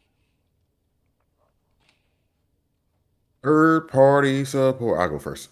Okay. I am actually satisfied with the third-party support. Even though I didn't buy it on Switch, but seeing games like Chronos come over, seeing games like Cyberpunk 2077 come over, I think those are the necessary titles. And then you got, excuse me, WWE, you got Madden. WWE. I forgot about WWE. I got that too. Go ahead. You got Madden, you got 2K, even though they don't have the short physics, but jersey physics, but it is what it is. Beggars can't be choosers. But but no, you're getting a lot of support. And like you just mentioned, Assassin's Creed Shadows, like I wasn't even really excited about this game, but this coming over to the Switch has even got me kind of interested in, like maybe I'll try, get that black man some respect. Because every time I see scenes, I don't never see him. I always see the girl running around flipping and stuff. But even that's got me kind of interested in seeing what's going on the Switch 2 version. Of course, I like my crispiness on my PC, but you can't say that there's nothing to play on the Switch 2. And when you consider handheld mode, like K-Bone said earlier, he ain't even hooked this Switch up to the TV. He playing it just straight handheld mode. So with that understanding, and if you're not trying to compete with a PlayStation 5, PC, Xbox, this is really good.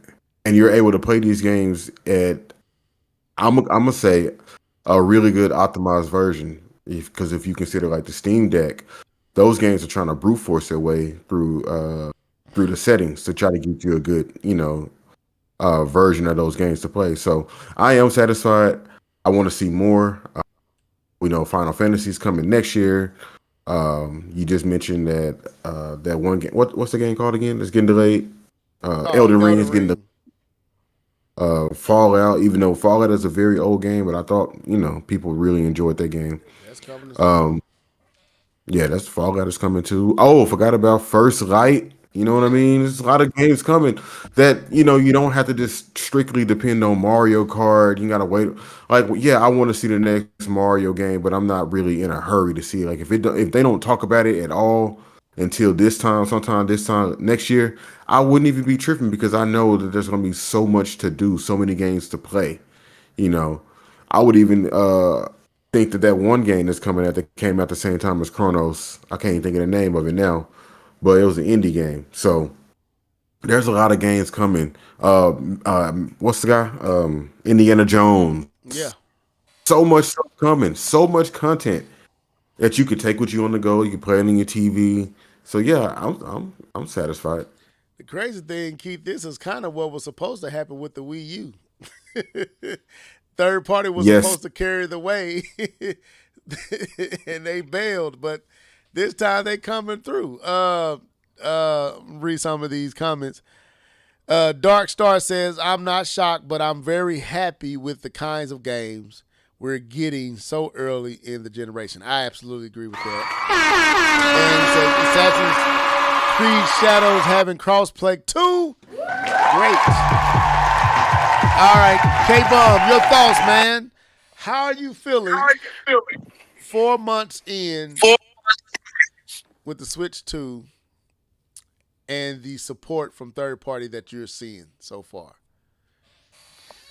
So I didn't buy the Switch 2 for a bunch of third party support, but I did. My purchase behind the Switch 2 was because of a third party game. Just want to be honest here.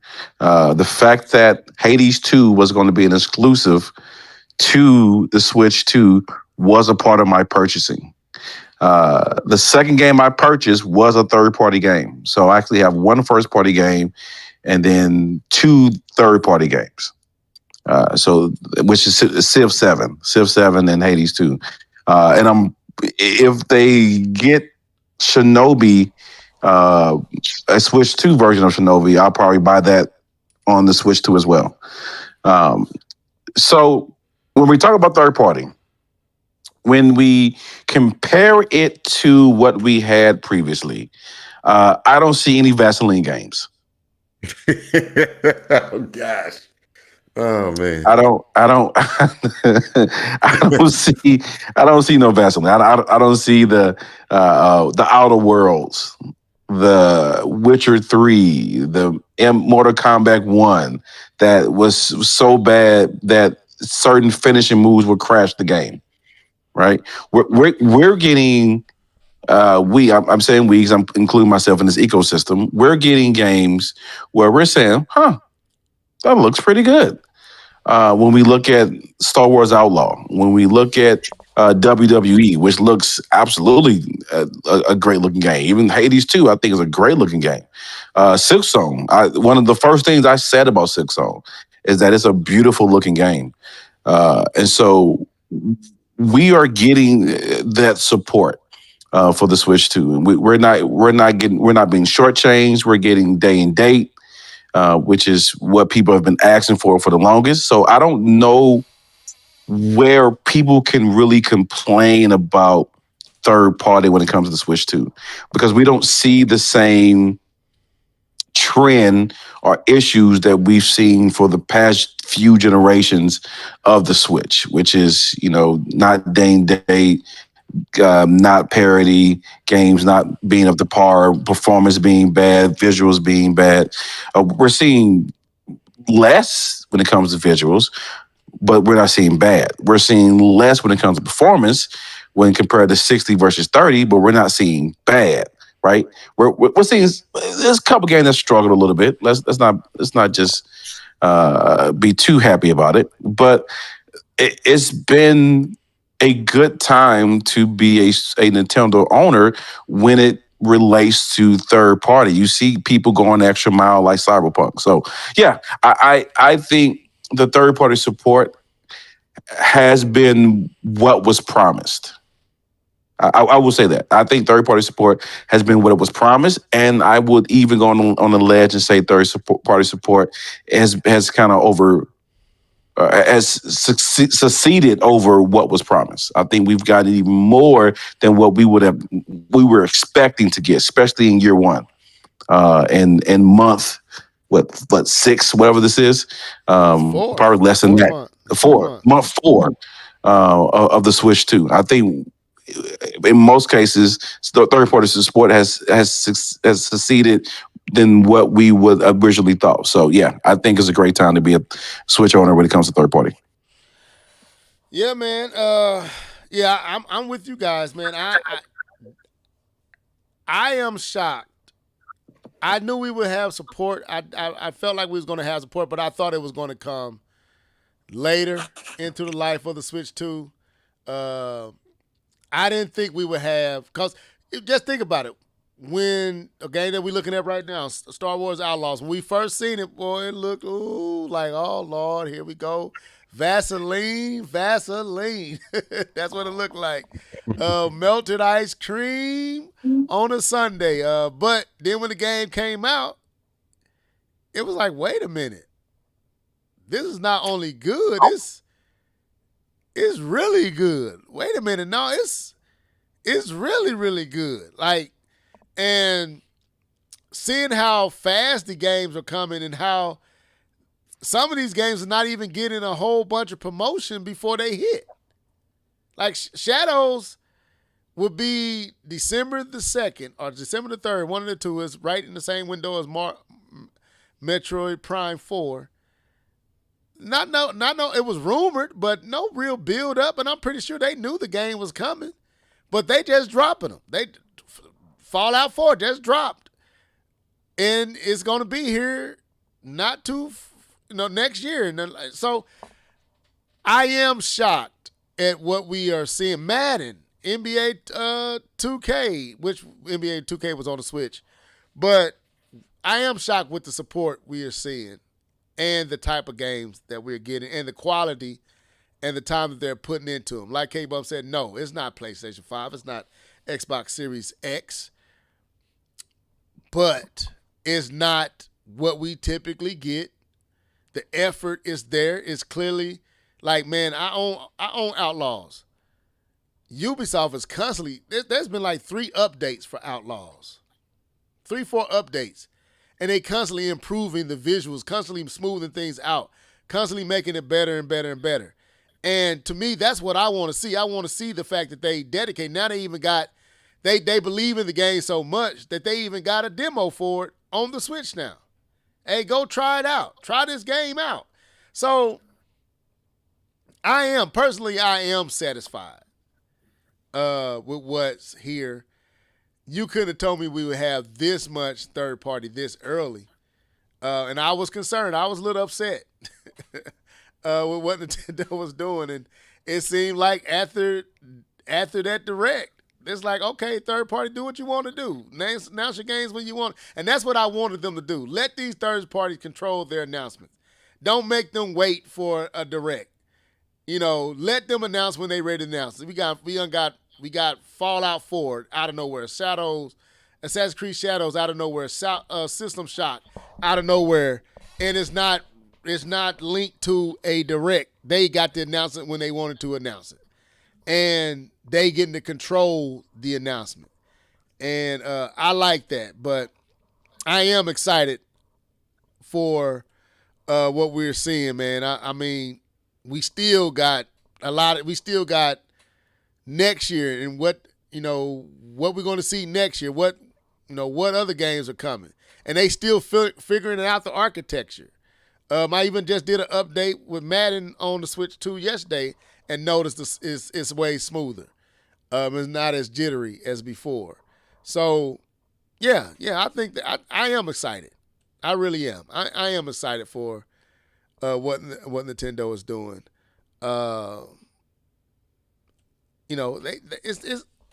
It's awesome. It's awesome that I know I can buy the game on the Switch 2 and not feel like I am sacrificing a lot. I know I'm sacrificing the best of visuals in comparison to my PlayStation 5, but the convenience of the Switch, being upstairs, I can undock it, and the visuals are still there, still great. They're not the greatest, not the most polished, but they're great. They look good.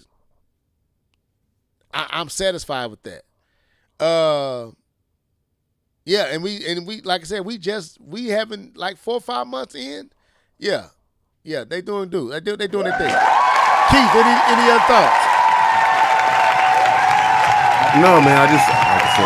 Like you said, somebody said in Matt Jazz said because the third parties can't afford to pool. The same thing during the Wii U generation. That still bothers me to this day.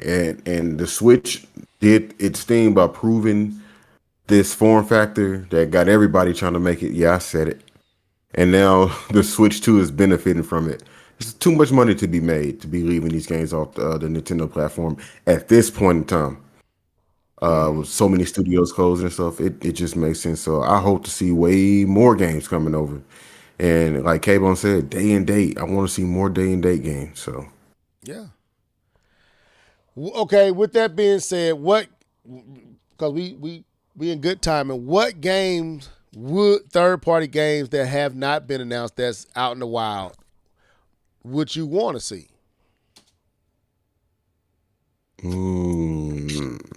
Quick question. Yes. This goes along with this. Have we seen the Switch 2 version of Call of Duty? No. Why not? I don't know. That was I was about to go there, but I don't know. I don't know what's going on. When does this game come out? Don't it come out in November? Yeah, it's like November. Yeah. And we haven't seen it. We haven't seen it. We haven't heard it about it. Nothing. We know it's coming because Microsoft promised, but That could still be next year. They could be like, hey, we gonna do next year, not this year. I don't know. Yeah. Matter of fact, let me look. Yeah, I was gonna mention Call of Duty. And are we concerned? But yeah. I don't know about concern, but I am concerned. Sorry, because we should have seen it already. Keith, any thoughts? about Call of Duty not being shown, I don't have any thoughts. I should have thoughts, but I don't have any thoughts. I don't want to use a good old "I don't care," but it ain't about me. It's Is about it 6 that or game. 7? Is it 6? Six. I believe it's 6. I believe it is 6. Okay, because this one says. I'm looking for a game that I had played the demo, and I want to mention that game.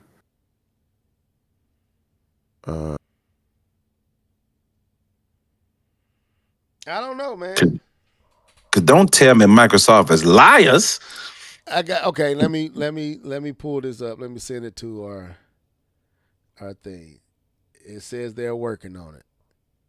Activision says is working with Nintendo to get Call of Duty on Switch, but will Black Ops? No, that's not what I'm looking for.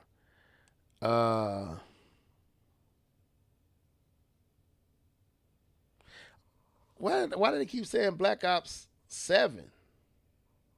Is it 7? I thought it was 6. It is 7 because it's Battlefield 6, so this is Call of Duty Black Ops 7. Yeah. See how much I know? Yeah, it's 7.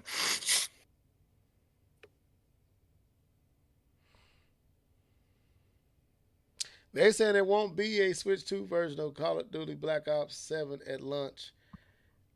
That's what everything I'm seeing is saying that. Black Ops 6 Come on, will not Microsoft. launch for Nintendo Switch. Well, okay then. Well, I don't know. I don't know because I don't know. None of these are verified. Are you saying specifically Switch or Switch 2? Switch 2. Call of Duty Black Ops 7 looks set to skip the Nintendo Switch 2 at launch. But these are not, none of this is verified. So I don't know. I don't know what's up with, that's interesting. Anyone in the comment section knows what's going on with Black Ops 7 for the Switch 2. So IGN said that. Yeah. Well, IGN. But that was based on a leaker. Yeah, it's based on a leaker though. Yeah. So, yeah. That's why I said none of it's verified. So it ain't Agreed. one of me pulling it up. But yeah, currently, I mean, yeah, I am curious what's going on with Call of Duty because we should have been seeing it by now. You right on that, K-Ball. But with Borderlands, we seen it and it got pushed. But I mean, there's a lot here. But I mean, realistically, if they throw Call of Duty out, that's gonna eat. You think these other games gonna get ate up on the Switch too? Everybody gonna buy Call of Duty. I don't think I agree with that. I think there's a lot of room to breathe because you have different type of gamers on the Switch too. Um, All right. and so people are going to buy it. Call of Duty will be purchased, but I don't know if it's just going to be cannibalize everyone else. It's not GTA. GTA did that. Yeah. Okay. I trust you on that. I don't know, but I am satisfied with the third party support on the Switch 2 thus far. Like I said, this is WWE, which looks amazing, man. On the Switch 2. Like I said, it's not PlayStation, not Xbox Series X, but in the space we're in now with gaming, it doesn't have to be. What you're missing is maybe some shadows, some reflections, but the character models and the muscles and all that stuff is right on. It's there. It's all there. Maybe the shadow isn't as detailed, or you're not getting the ray trace here or ray trace there, or you don't see the reflection of the TVs in the floor. But in the course of the gameplay, you're not looking for that anyway. So it goes back to what I said in that video. Switch 2 is going to hit at a place of that's good enough. And that's actually good. It ain't even you can move enough off of. That's good, and that will be enough for a lot of people. So I think third parties, and seeing what's going on with Microsoft, third parties they better bring their games over. So I want to. go ahead, Keith. Yeah, you said what games we want to see. I agree with Dark Star. He said Pragmata. He want to see that game come over, but I also want to add. Oh yeah. I want to add Hell Is Us. I think that would be a cool game to bring over, and Jump Space. I think Jump Space would be an amazing game to bring over to the Switch 2. You said Hell what? Hell Is Us. I was going to look up Hell Divers. Hell Is Us. Remember I played the demo not too long ago. Okay. This is a horror game. I've seen this game. Kinda. It's like a Souls Light. Okay. Got you. Yeah, I've seen this game. Then you got a sword and a drone? Right. Okay. Any other thoughts on this? Then we can get to the Sarah Bond. Well, if you ask me about third party, what I would, I mean, they're a third party company. That's what they said. Halo. Okay. Yep, I would say Halo. Now that you say Halo, I want to see Gears. I think Gears will come. I want to see Gears. I want to see now that Ninja Gaiden 4 is out. I'm trying to wait because I do believe Ninja Gaiden 4 is going to come to the Switch 2. It's going to be next year, but I believe it's going to come, and I'm trying to hold out because I don't believe graphically that game is. Keith, would you say it's breaking the mold, or is I know it's a nice looking game, but it ain't pushing nothing that's really challenging, is it? No, I wouldn't say it is. I mean, of course, on PC is really clean, but right. With a game like that, you want high, consistent frames. That's what you want. So if you can't get that, don't bring it over. Yeah, I'm trying to wait. I'm trying to wait because I want to play it, but I can also wait on that game as well because I'm getting Metroid Prime 4. I'm probably gonna get Shadows.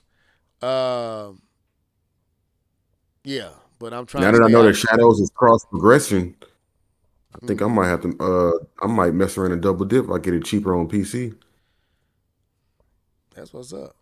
So okay, but yeah, so we all saying that we're satisfied with the third party support on the Switch 2, basically. Yep. Okay. All right. Nintendo, keep up the good job, man. Keep surprising the fandom base. So, we got to go to this last topic. And K-Bum kind of mentioned it earlier. Well, before we go there, K-Bomb, I'm gonna give you 10 minutes to talk about this secured deal for Madden. What's your thoughts on it? Do you have any major thoughts on it? What? I don't have major thoughts. I do wish we had competition. So basically, what happened is the rumors coming out that I guess the word is coming out that NFL has reached a deal with EA to continue its exclusive partnership with Madden. And that's EA and the NFL have extended their exclusive video game license contract, keeping the Madden NFL franchise as the league's sole simulation football game through at least 2030. The new multi-year deal also expands the partnership to include more content experiences like EA Sports College Football. The previous deal was set to expire at the end of the 2025 season. The floor is yours, sir. Yep. So this continues so everything is still the way it was, right? As far as EA, when it comes to making football games, when it relates to 2K and its inability to make a simulation licensed football game, you still have the first parties that can make football game. Nintendo could make a licensed football game. Sony could make a licensed football game. Microsoft could make a licensed football game. So it may make sense for maybe Microsoft to team up with 2K. I think that would be dope to create a first party licensed football game to rival EA, but I don't see that happening. But this kind of keeps the status quo to status quo. This is what it's going to be. You're going to continue to play your Maddens, and you won't have competition. It's kind of going to be the same old, which is in most gamers' eyes not good enough. But that's the environment that we live in. That people are out to make money, and that's what's going to continue to happen. They're going to find a way to make money. And that's what the partnership with EA and NFL is going to continue to do. So sorry for those who were wishing that this was it, that EA's time as the leaders of NFL sports gaming was over. That is not the case. You will still be playing, if you want to play a licensed football game, you will still be playing EA Sports Football. Okay. Keith, you got any words to add to that? No. All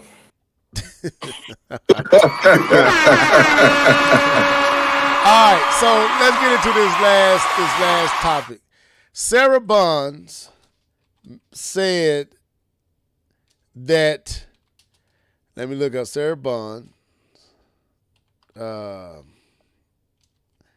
Says that exclusives are antiquated. And That's a big word. Huh? That's a big word. Basically old fashioned. So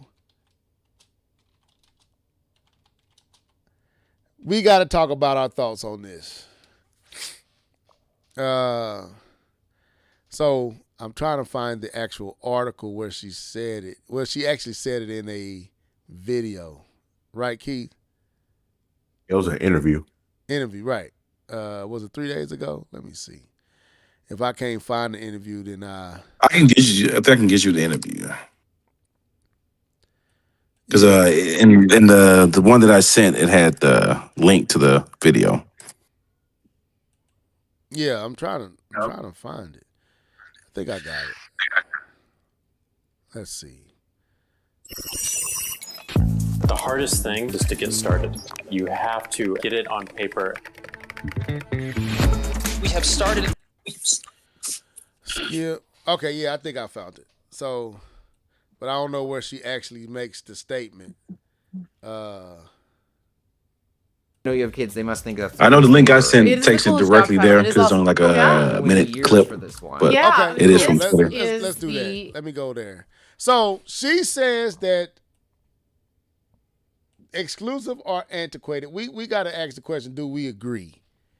So I'm gonna while I look up that video, I'm gonna let one of these guys kind of take that thought and run with it and see, and then I'll pull this video up when I find it. Who want to go first? Exactly. K-Bone just gave us the Madden skinny, so I can go. All right, go ahead. Sarah Bond has lost her mind. Or Amadana. Or That's funny. or I'm a dinosaur. And if you want to call me a dinosaur, I'll fully accept to be a dinosaur because she has lost her mind. No, exclusives are not antiquated. They are what drives people to your console. She should be understanding that right now. Judging by the position that her Xbox has been in for the past 3 generations. Dead last.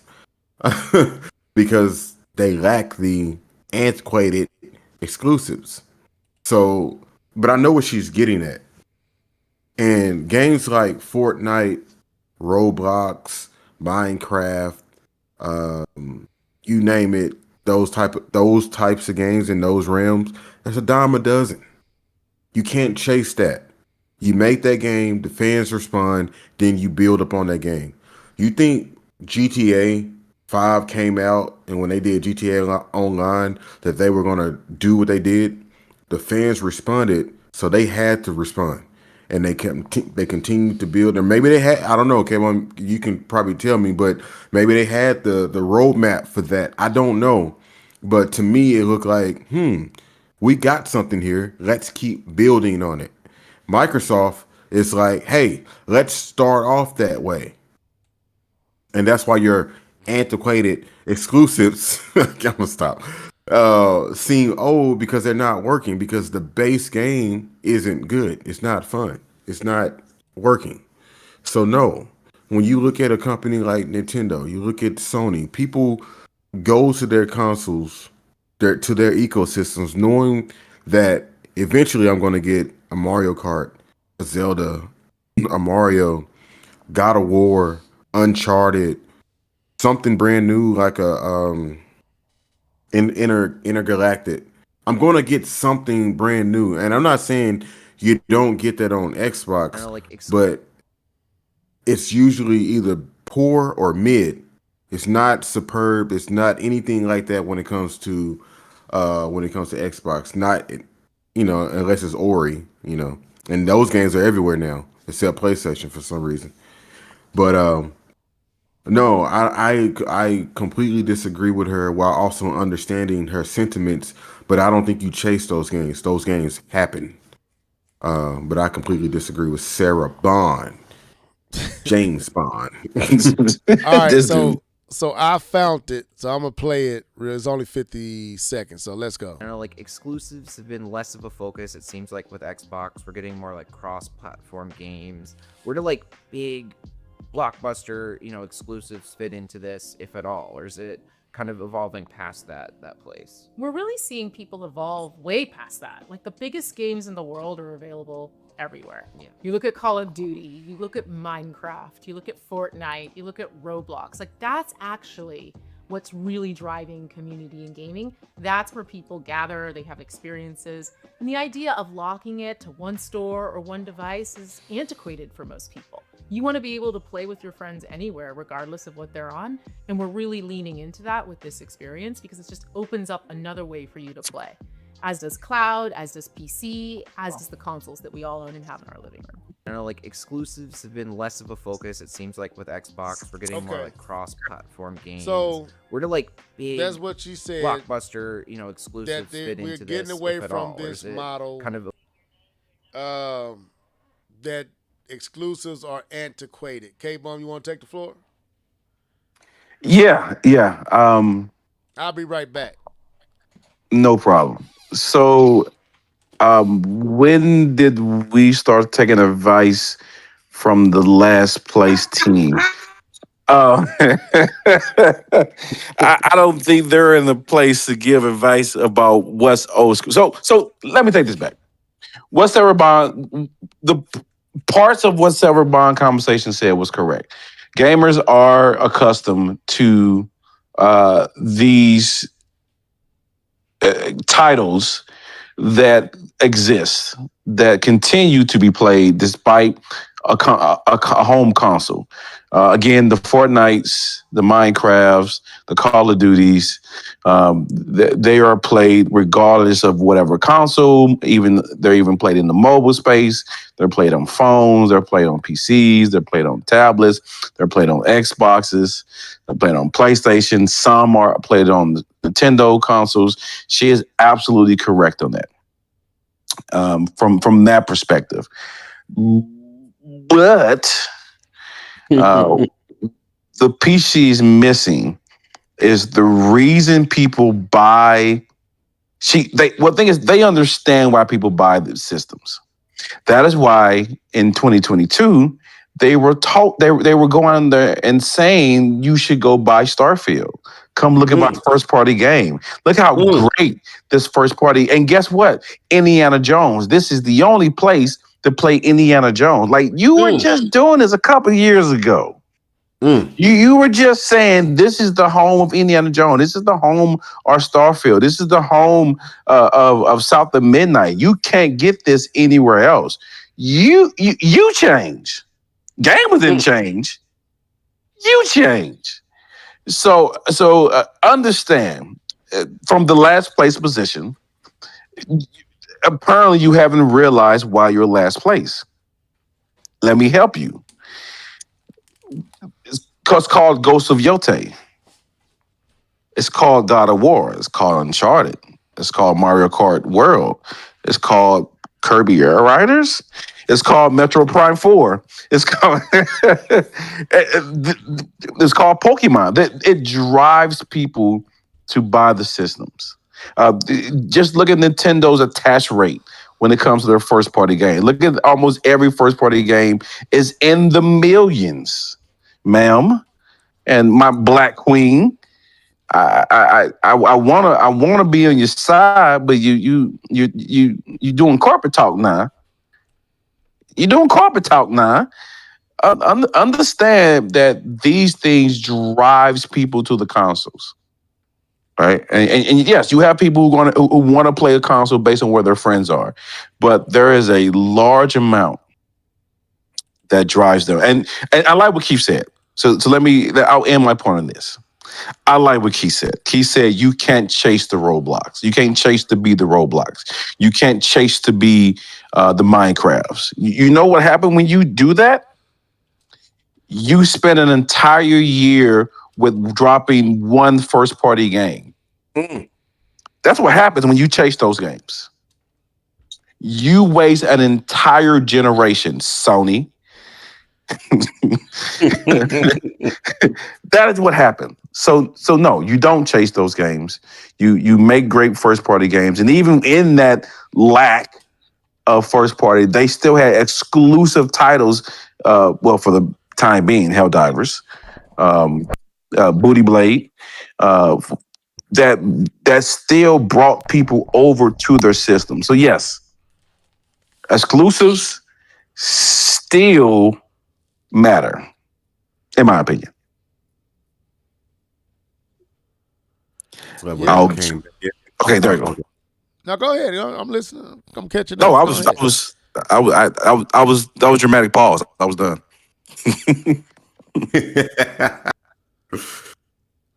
So yeah, I don't know because you bring up when you said attachment rate. AI says, for example, The Legend of Zelda Breath of the Wild had a high attach rate of over 50% on the Switch, while the overall Switch attach rate was 7.33 as of late 2021, lower than the Wii. So this is old, but at that time, every 2 Switch sold, The Legend of Zelda sold. So I don't know what she's talking about. Take to even draw that point hard. Draw that part better level. Take Mario Kart with that 6 and the Wii U. That attachment rate was ridiculous. Yeah, Mario Kart It was 8 and the Wii U? Yeah. Was it 8? Was it 8? Yeah, and the Wii U, because it was probably like 4 million Wii U's that didn't have Mario Kart. It's a ridiculous attach rate. Let me see. It was 50%. It was 50%. I thought it was over 50%. But It yeah, says the attach rate of Mario Kart 8 on the Wii U is approximately 50%, meaning that for every 2 Wii U consoles sold, okay. 1 was sold with the game. So what is she talking about? It's crazy talk. Actually, here at GameSpot, it says it was over 53%. And the Wii U only sold 14 million systems. So they still made money off the software because they were selling that much. So yeah, I get it. You don't have the games, you don't have the mind share, you don't have the position in the market to compete at this moment with the likes of Nintendo and Sony. So you have to say things that you don't believe, but you got to say them and try to convince people that what you're saying makes sense, because that's what y'all have to do. So their strategy of putting their games everywhere, they have no choice. So they got to make that sound like that's the best strategy, even though we all know that y'all are losing before not having something, y'all not having appeal, and that appeal that draws people to your platform. And that's not multi-plat. If I can play it where I'm at, I'm going to stay where I'm at. So I'll be where I at. yeah, the Xbox Series X didn't sell because it didn't have a game to drive its sales. It didn't have that exclusive game that you couldn't play nowhere else to drive it. So Sarah Buns, Black Queen, I get what you're trying to do. I know you got to say what you got to say because you are Team Microsoft, but that was a nonsensical statement that she made. I don't agree with her at all. Antiquated? No, stop it. You used the word that you thought nobody will understand. I agree. I'm like, what is antiquated? Oh, you mean out of date? Stop lying. Stop it. So slap yourself. Is there any other topic that we want to discuss? I think we hit every topic that we had. And I think we did it in a quality time. Any other thing? We 202. I give us 10 minutes. Is there any other subject that we talked or anything you want to bring up at this point? Are we finished? Is we done? Is we done? All right, I take it that we done. Okay, so with that being said, don't forget, if you have a Switch 2, K-Bum, I just want to get your thoughts on it. Go over there and check out Star Wars Outlaws, the demo. It's there. Wait a minute. Level. Did y'all see do we want to look at the Metro Prime 4 commercials? I haven't seen them. Like 12 seconds. So it ain't no point in talking about them? Okay, we done. I mean, you can if you want to. No, we did. So, make sure you go over there. Check that out if you got a Switch 2. Man, I'm surprised nobody has got Ghost of Yote yet. K-Bum, when you get it? After I beat Hades. Okay, so another week. But yeah, man, it was a good podcast tonight. I'm sorry for those that are Kirby Air Riders fans. I just can't, man. I can't really get into it yet. And it is nothing it's just, I don't know. It just ain't drawing me. But I'm happy. I don't think we needed that hour-long direct. I'm sorry. I think 20 minutes was all that was needed. Show us the new top ride and all that stuff. And the rest was just Sakurai. Look at the Sakurai. I'm good, Nintendo. But all those shadow drops of games coming was dope. It's a cool day today. Go ahead, Keith. Oh, I thought somebody was saying something. So anyway, I'm gonna let these dudes sign out. Starting with K-Bomb 20. Yes, sir. Yes, third-party support. Now, people can stop complaining about the Switch being the ugly stepchild of third party, and you can just go out there and enjoy your gaming. You can make a real decision on what game you want to play and where you want to play it, and you're not losing out on much.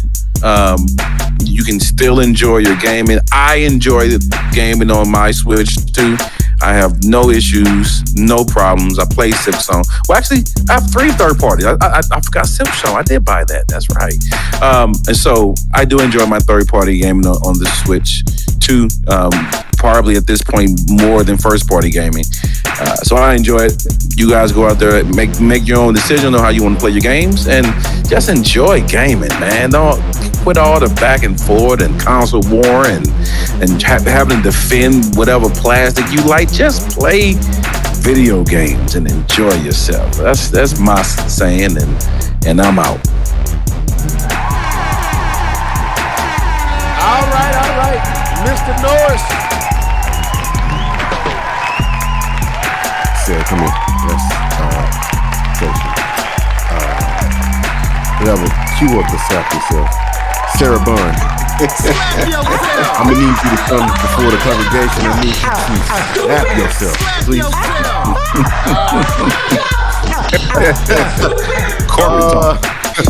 Corporate talk. Listen, it was a good podcast. I like the keeping us on the schedule. I like that. There was something that I did have. I'm gonna talk to y'all afterwards though, but I haven't researched it. So maybe we can talk about that next week. It's some Xbox slander. But slander. But yeah, man, it was a good show. Shout out to everybody who came through and kicked it with us. And hopefully next week we'll be back and talk about more third-party games dropping on Nintendo, because they just dropping them when they want to. Here, you get a third-party game. Here, you get a third-party game. You get a third-party game. Nintendo was throwing out games like it wasn't nothing today. But that's true. I holla at y'all. Yeah, man. Yeah. But now, thank y'all for tuning in on tonight. Yeah, I'm going to try to.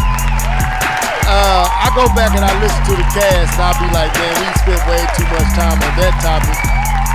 We could have gave a little bit more time to that topic. So I'm like, just add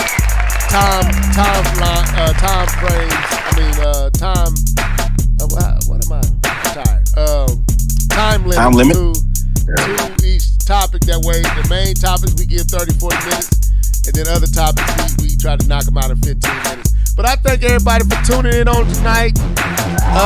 Everybody that was in the comment section, keeping us company. I said all your names, so you know who you are.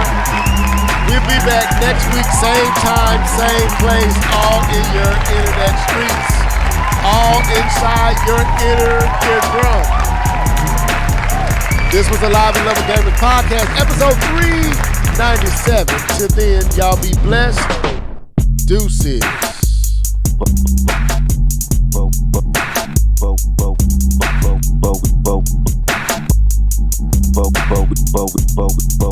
We got Smash Bros though.